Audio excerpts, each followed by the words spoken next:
Right, so yesterday's Irish Times has an article on the Corb offshore pipeline, and it carries a passage that we need to dispute because it gives false information. So I'll just quote the relevant passage. It says, 5 Chelsea kayakers among a group of less than 50 at the Rossport Solidarity camp came within 100 metres of the vessel late on Thursday night.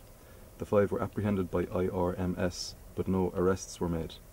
End quotation. So the vessel in question is the Solitaire, which you might have a shot of in the background. It's beginning to lay the first bit of the offshore Corb pipeline. Now on Thursday night it was anchored about 9 and 10 miles off over that direction and had relatively little security guarding it, just 2 vessels, one IRMS vessel, the Galti, and a Velcross safety boat. On Thursday, a group of us crewed with one of the fishermen because he was finding it hard to get fishermen to go with him in the first place to protect his spots because of the danger posed to them by the Gardaí and Navy, and that was proven correct because that morning 2 fishing vessels were impounded by the Gardaí and both captains were arrested. Now the vessels are still impounded.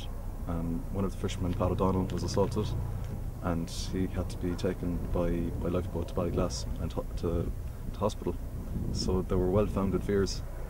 Later on that evening we took a spin out. We had some camera people with us, so we took a spin out to the Solitaire, seeing as how we've been warned out of where the fishing pots were in Shell's declared exclusion zone, which we feel is no legal basis, as the fishermen were there long before and they still have the licence to fish. So the long and short of it is we headed out to the Solitaire at about 7:30, have a look, do a bit of filming. We came prepared with kayaks in case the fishermen needed some assistance defending the pots. So when we got kind of close, we geared up, we put on our wetsuits and that, inflated the kayaks, and launched about 300 to 400 metres from the Solitaire. Now there's 5 of us and only two speedboats, and as we've proven here with the dredging works, when we outnumber the speedboats, they can't stop us. We've boarded them twice and stopped them twice that way. So to say that we were apprehended is a total lie, because most of the kayakers got past the speedboats. They managed to keep me back with alright, and the Solitaire just started to take off. It steamed up the engines, started to move away at about, I suppose, 11 knots or so, something we couldn't keep up with. So at that we called it off and just got back into the fishing boat. I mean, it says here that we're apprehended by RMS, which is a total untruth, and we have video evidence to show that you'll see in a bit.